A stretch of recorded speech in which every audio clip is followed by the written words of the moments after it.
Sabay-sabay natin alamin ang mga kaganapan na nangyayari sa ating bansa.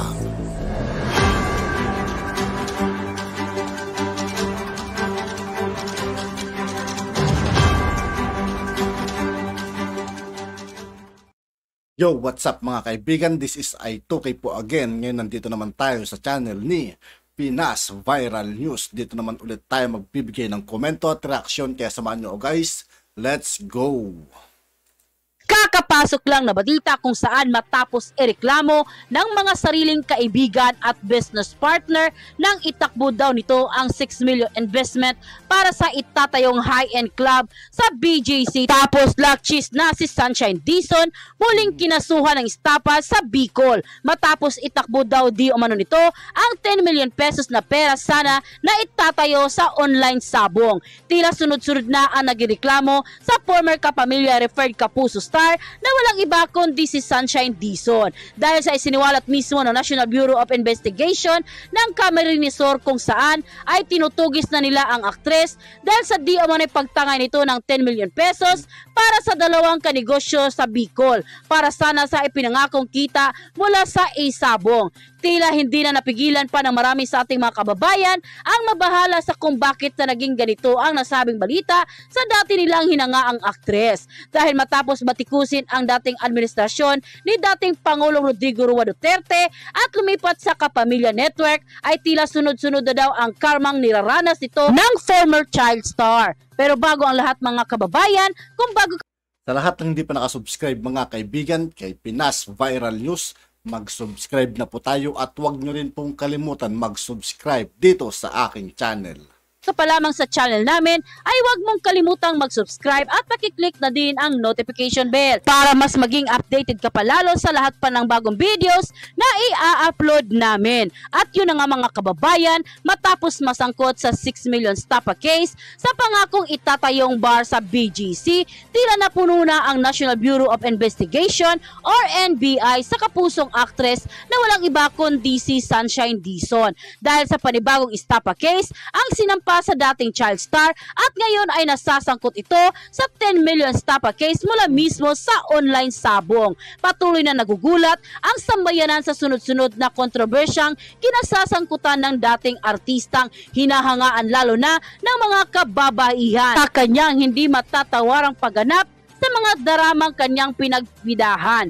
Ngunit kasabay nga daw ng kanyang pagbabatikos sa noon at kasalukuyang pamamahala ay sunod-sunod na ang kamalasang kanyang nararanasan. Dahil tila pati ba naman daw ang sugal ay pinasok na ng nasabing aktres at dito ay inreklamo siya ng dalawang Bicolano kung saan ay niloko daw ni Sunshine ng 10 million pesos. Sa patuloy na pagdidimanda ng bida kontra bida actress ay hindi na napigilan pa ng NBI na maglabas ng kanilang official statement at dito ay pinatunayan na tila wala na daw sa kamay ng bibilanging araw na dapat ay damputin na ang actress dahil sa kasong kinakaharap nito pagdating sa di umano'y pagtangay nang hindi malang ito niya sariling pera. Ayon pa sa naging official report na inilabas ng Philstar Global sa kanilang official website, Sunshine Dizon kinasuhan ng estapa sa Bicol, Manila, Philippines. May sapat di umanong ebidensya ang isinamang kaso laban kay Margaret Tan aka Sunshine Dizon at kasama niyang si Jonathan Tubigday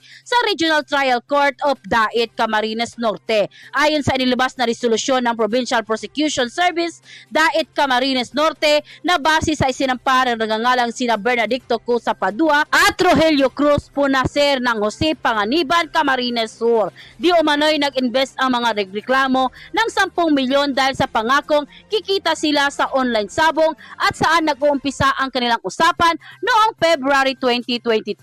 Di umano'y ang pagkilala ng dalawa ay konektado sila sa mga politiko dahil doon nakumbinsi di umano silang mag-invest hanggang ideklara ng gobyerno na bawal na ang online sabong. May 2022 raw na binawi na ng pera pero tumalbog di umano ang ibinigay nitong cheque at doon na nag-umpisa ang investigasyon. Nakasaad na inilabas na resolusyon na a public prosecutor alone determines the sufficiency of evidence that establishes the probable cause justifying the filing of the criminal information against the respondent because the determination of existence of the probable cause is the function of the public prosecutor.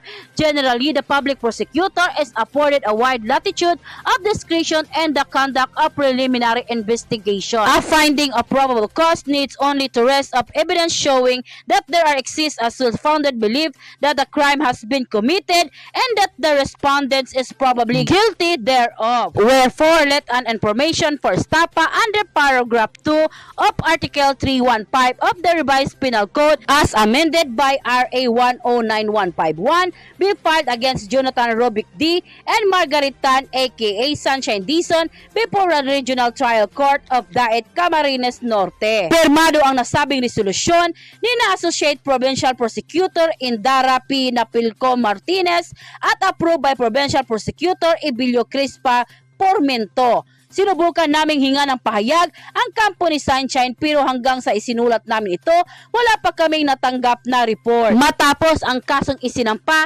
dahil di umano'y istapang pagtatayo ng high-end club sa BGC at panibagong revelasyon patungkol sa pagtangay ni Sunshine ng 10 milyon peso kasama si Jonathan Robic D. sa dalawang mga taga Camarines Norte na di umano'y inanok nila ng kikita ng limpak-limpak na pera para mag-invest sa kanilang di umano'y negosyong online sabong ay dito natiyak malilintikan ang aktres. Paano daw nagkakalakas ng loob ang former child star na si Sunshine na mag-alok ng ganitong klaseng negosyo kung tila wala naman daw itong naibibigay na positive result sa mga investor na nagtiwala sa kanya. Hanggang saan ba daw tila na nagdededmas ang former actress ng ABS-CBN at hanggang sa ngayon ay maging ang autoridad ng NBI ay hindi nito sinasagot. Ngunit tiniyak mismo ng mga nag-invest kay Sunshine na hindi siya palalagpasin ng mga nasa hukuman na dito ay tuluyan ng tutugisin ang isa sa pinaka-controversial na aktres sa ngayon.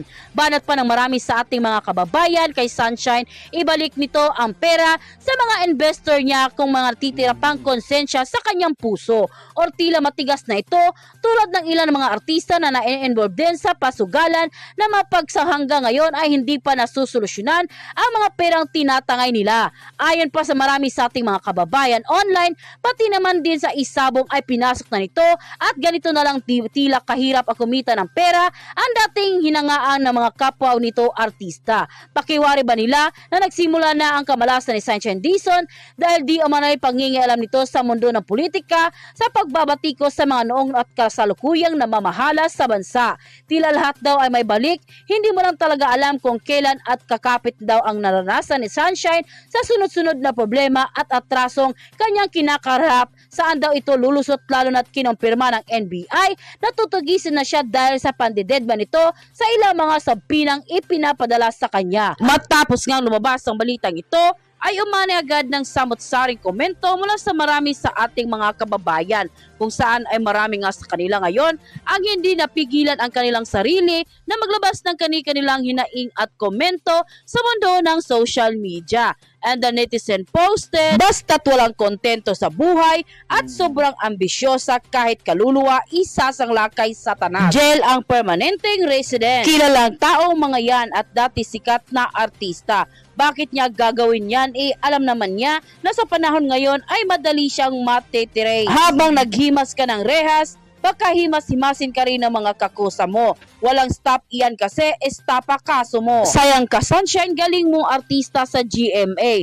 Kaasawa mo lang ang problema, ngayon involved ka naman sa sabong. Humina ka yata sa pagiging aktor mo. End quote. At yun na nga mga kababayan, ano na ang masasabi mo? At yun nga po mga kaibigan, dito po nagtatapos ang ating reaction video. Muli, ako po si I2K ng Sundalo ng Dunggalo at 811. Maraming salamat sa patuloy na pagsuporta. Yeah, peace out.